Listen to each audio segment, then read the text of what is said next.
ಹೊಸ ಇತಿಹಾಸ ನಿರ್ಮಿಸಿದ ಶ್ರೀ ಲಕ್ಷ್ಮೀರಂಗನಾಥ ಸ್ವಾಮಿಯ ದೀಪೋತ್ಸವ ಮತ್ತು ತೆಪ್ಪೋತ್ಸವ. ಬಂಧುಗಳೇ, ಜನರ ಸುದ್ದಿ ಯೂಟ್ಯೂಬ್ ಚಾನೆಲ್ಗೆ ಸ್ವಾಗತ. ದಾವಣಗೆರೆ ಜಿಲ್ಲೆಯ ಹರಿಹರ ತಾಲೂಕಿನ ಮಲೆಬೆನ್ನೂರು ಕುಮಾರನಹಳ್ಳಿ ಗ್ರಾಮದ ಯಳವನಕಟ್ಟಿ ಶ್ರೀ ಲಕ್ಷ್ಮೀರಂಗನಾಥ ಸ್ವಾಮಿಯ ಐತಿಹಾಸಿಕ ಕೆರೆಯಲ್ಲಿ 15 ವರ್ಷದ ಬಳಿಕ ದೀಪೋತ್ಸವ ಮತ್ತು ತೆಪ್ಪೋತ್ಸವ ಅಪಾರ ಜನಸಂಖ್ಯೆಯ ಸಮ್ಮುಖದಲ್ಲಿ ಅದ್ದೂರಿಯಾಗಿ ಜರುಗಿತು.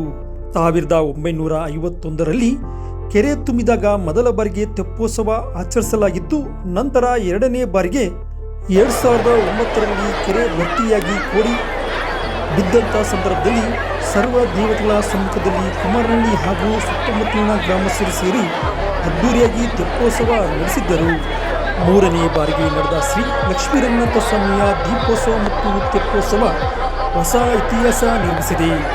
ಈ ತೆಪ್ಪೋತ್ಸವದ ಅಂಗವಾಗಿ ಗ್ರಾಮದ ಮುಖ್ಯ ವೃತ್ತದಿಂದ ಕೆರೆಯವರೆಗೂ ವಿವಿಧ ಗ್ರಾಮದ ದೇವತೆಗಳ ಮೆರವಣಿಗೆಗೆ ಉಡುಪಿಯ ಚಂಡಿ ಮೇಳ, ಡೊಳ್ಳು, ಗೊಂಬೆ ಕುಣಿತ, ಕೀಲು ಕುಣಿತ ಸೇರಿದಂತೆ ವಿವಿಧ ಕಲಾ ಮೇಳಗಳು ಮೆರುಗು ತಂದವು. ಮೆರವಣಿಗೆಯ ನಂತರ ಎಲ್ಲ ದೇವರುಗಳನ್ನು ಅರಳಿಹಳ್ಳಿ ಆಂಜನೇಯ ಸ್ವಾಮಿ ಕಾರ್ಮಿಕ ಹೇಳುವ ಸ್ಥಳದಲ್ಲಿ ಪ್ರತಿಷ್ಠಾಪಿಸಿ ಅದ್ದೂರಿಯಾಗಿ ಪೂಜೆ ಸಲ್ಲಿಸಲಾಯಿತು.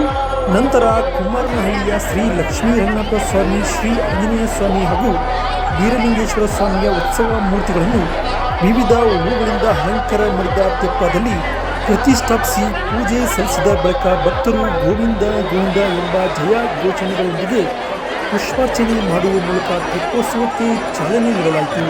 ಸಂಜೆಯ ವೇಳೆ ಪ್ರಾರಂಭವಾದ ತೆಪ್ಪೋತ್ಸವ ಕೆರೆಯಲ್ಲಿ ಸುತ್ತಾಡಿ ನಂತರ ಕೆರೆ ಕೋಡಿ ಸ್ಥಳಕ್ಕೆ ಬಂದು ಮುಕ್ತಾಯಗೊಂಡಿತು.